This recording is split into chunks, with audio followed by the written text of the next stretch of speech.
ചിറയൻകീഴ് നിയമസഭാ മണ്ഡലത്തിലെ കോൺഗ്രസിന്റെ തുറപ്പുചീട്ട് രമ്യ ഹരിദാസ് 24-നോടൊപ്പം ചേരുകയാണ്. എന്ത് തോന്നുന്നു ഈ സ്വീകരണം കണ്ട്?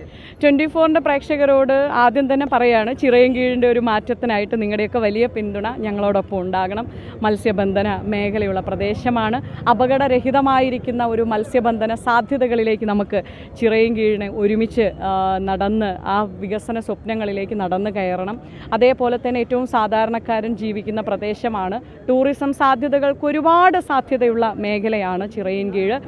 രമ്യയെ സംബന്ധിച്ച് പുതിയൊരു മണ്ഡലമാണ്. ആ ഒരു അപരിചിതത്വം ഉണ്ടാവുമെന്ന് തോന്നുന്നുണ്ട്. സംഘടനാ പ്രവർത്തനത്തിൽ നമ്മളെ സംബന്ധിച്ചിടത്തോളം കേരളത്തിൽ എല്ലായിടങ്ങളിലും, കാരണം നിങ്ങൾക്ക് എല്ലാവർക്കും അറിയാവുന്നതല്ലേ, കേരളത്തിലെ ജനങ്ങൾ എല്ലാവരെയും ഹൃദയത്തിൽ, കാരണം പ്രത്യേകിച്ച് ഇന്നത്തെ ഒരു കാലഘട്ടത്തിൽ ഒരു മാറ്റത്തിന് വേണ്ടി കാത്തിരിക്കുകയാണ്. അപ്പോൾ ആ മാറ്റത്തിനായി UDF-നൊപ്പം നിൽക്കാൻ വേണ്ടി തയ്യാറെടുത്ത് നിൽക്കുകയാണ്. അപ്പോൾ അവർ കുടുംബത്തിലെ വീട്ടിലൊരു അംഗമായി, ഒരു സഹോദരിയായി, ഒരു മകളായി കണ്ടുകൊണ്ട് ഒരു അവസരം നൽകുമെന്നുള്ള പ്രതീക്ഷയോടുകൂടിയാണ് തെരഞ്ഞെടുപ്പ് പ്രവർത്തനങ്ങളുമായിട്ട് മുന്നോട്ട് പോകുന്നത്. അതിൽ രമ്യ എപ്പോഴും കേൾക്കാറുള്ളൊരു വിമർശനം എന്ന് പറയുന്നത് പാട്ടുപാടി പ്രചരണം നടത്തുന്നു, അതുപോലെ തന്നെ എപ്പോഴും പെങ്ങളൂട്ടി എന്ന് പറയുന്നു. ഇന്നും പെങ്ങളൂട്ടി എന്നുള്ളൊരു ഫ്ലെക്സ് ബോർഡൊക്കെ കണ്ടു.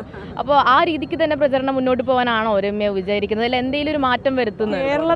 കേരളത്തിൻ്റെ ജനങ്ങൾ നമുക്ക് വലിയ വലിയ വലിയ സ്നേഹമാണ്. ആ സ്നേഹം അനുഭവിച്ച് പോകുന്നു. അത് അവരിഷ്ടമുള്ളത് പെങ്ങളൂട്ടിയാണെങ്കിൽ അങ്ങനെ, അനിയത്തിയാണെങ്കിൽ അങ്ങനെ, മകളെന്ന് വിളിക്കുന്നത് അതൊക്കെ അവരുടെ ഇഷ്ടമാണ്. അവർ വിളിക്കുന്നത് നമുക്കും ഇഷ്ടമാണ്. അതിനകത്ത് നമുക്ക് വിചാരിച്ചില്ല. അത് കാണുമ്പോൾ അസ്വസ്ഥതരാകുന്ന ആളുകളുണ്ടാവും ഫേക്ക് ഐഡികളിൽ നിന്ന്. അതിനെയൊന്നും കണ്ട് നമ്മൾ അങ്ങനെയൊന്നും എന്താ പറയുക പിന്നോട്ട് പോകുന്ന ആളുകളെയല്ല. അപ്പം നമ്മുടെ ഒരു ജീവിത ശൈലിയുണ്ട്, നമ്മുടെ ഒരു ജീവിത ആർജിച്ചെടുത്തിരിക്കുന്ന അനുഭവങ്ങളുണ്ട്. ആ അനുഭവങ്ങളുമായിട്ട് ചിറയൻകീഴിനൊപ്പം നടക്കാനാണ് ഇനി. അട്ടിമറി വിജയം ഉണ്ടാകും. കാരണം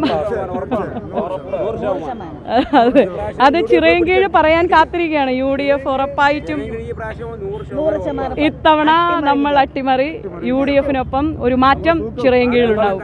എന്തായാലും ഓൾ ദ ബെസ്റ്റ്, വിജയിച്ചു വരട്ടെ. ചിറയൻകീഴ് മണ്ഡലത്തിൽ രമ്യ ഹരിദാസിന് പൂർണ്ണ ആത്മവിശ്വാസമാണ്. ഒരു അട്ടിമറി വിജയം ഉണ്ടാകും. വിജയിച്ച് നിയമസഭയിലേക്ക് എത്താമെന്ന് തന്നെയാണ് പ്രതീക്ഷ പങ്കുവയ്ക്കുകയും ചെയ്യുന്നത്. ക്യാമറമാൻ രഞ്ജിത്തിനൊപ്പം മേഘ്ന മുരളി, 24 തിരുവനന്തപുരം. ലോകത്തെവിടെയായാലും ഏത് സമയത്തും 24 വാർത്തകളും ഓഗ്മെന്റഡ് റിയാലിറ്റി പാക്കേജുകളും എക്സ്പ്ലെയിനറുകളും വിശദമായി കാണാൻ ഞങ്ങളുടെ YouTube ചാനൽ നിങ്ങൾക്ക് സബ്സ്ക്രൈബ് ചെയ്യാം.